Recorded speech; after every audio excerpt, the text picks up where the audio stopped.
How we doing? How we doing? Welcome back to the collective. Today we're gonna be doing some wrestling talk and we're gonna be doing the Friday Night SmackDown review. Let's get straight into it. So the first thing we had was the Bloodline coming out to anoint Tongaloa into the Bloodline. And it was actually Paul Heyman letting us know that Solo Sikoa is the head of the table until Roman Reigns gets back. And the new nicknames for the two members of the Bloodline is Tama Tonga, the right-hand man, and the infamous Tongaloa.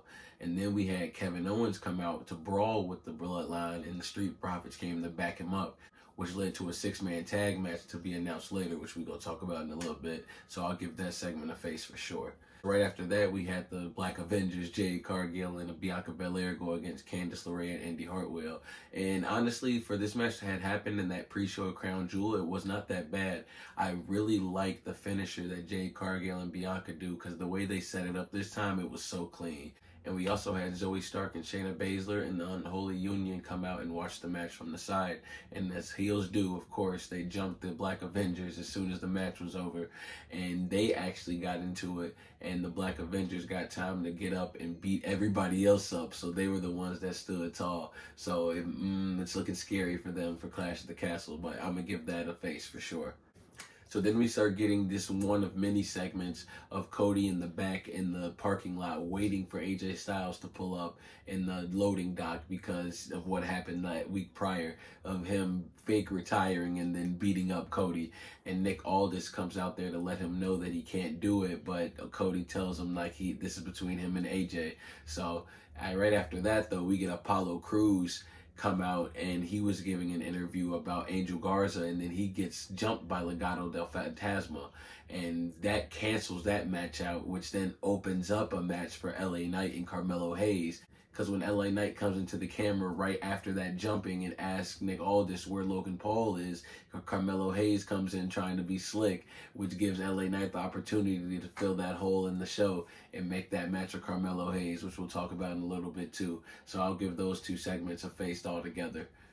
Right after that, we had the Johnny Gargano and Grayson Waller match, and that was a really good match. Man, I love Grayson Waller, big Grayson Waller fan. And then Johnny Wrestling, his name Johnny Wrestling for a reason. And not only was that a good match, we also got more build in that breakup between Austin Theory and Grayson Waller, because during their entrance, Austin was kind of looking at Grayson funny, probably about what he said last week about giving Austin Theory the Grayson Waller rub is the only reason he's still relevant, which was so crazy. But when Johnny Gargano was going for a dive outside the ring, he had actually pulled Austin Theory into the dive and had him take it, which gave Grayson Waller enough time to hit his move and take the win.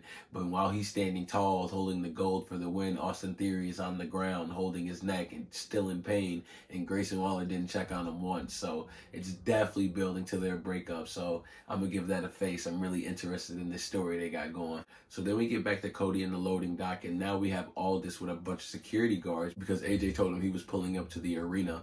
And when AJ gets there, he stays in the car and doesn't get out, which leads to Cody going out to the ring and calling out AJ Styles. And when AJ Styles gets out there, he tells him he doesn't care what Cody wants. He wants his championship, and that's it. And Cody tells him, well, if you want it, then we're going to have it at Clash of the Castle. And it's going to be an I Quit match. And Nick Aldis agrees to it. So I'm going to give that segment a face because the match at Backlash was so good. And now that we're getting an I Quit version of that, I can only imagine how good that's going to be. So right after that, we get LA Knight going against Carmelo Hayes. And that was a really good match, a really good showing from both sides. Carmelo Hayes looks really good in the ring, and LA Knight just looks like a vet.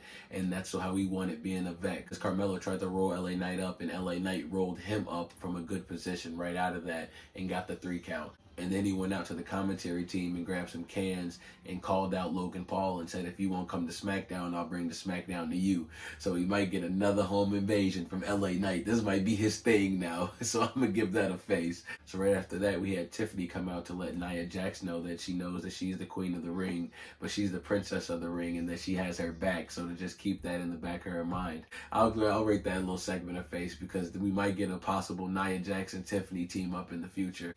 And then that leads us to a Bailey and Piper Niven and Chelsea Green promo. And Bailey, we didn't even really get a chance to say anything. And then Chelsea Green got to coming out and talking what she had to say.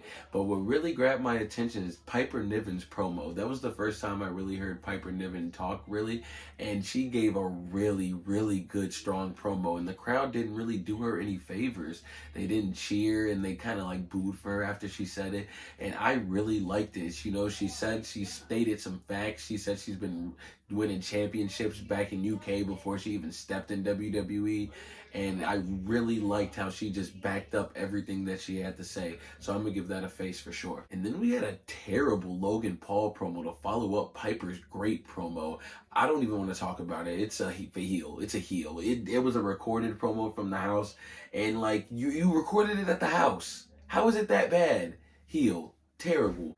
And the main event of the night was the Bloodline going against the Street Profits and KO. And that was a pretty good match. It ended up in DQ with Solo hitting KO in a chair.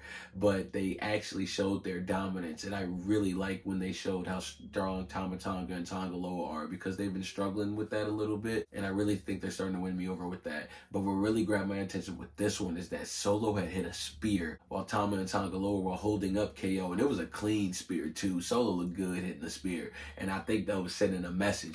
And then they took him out over to the announce table and they power bombed him through it. So they're really showing how dominant Solo and the Bloodline is. So I'm gonna give that match a face.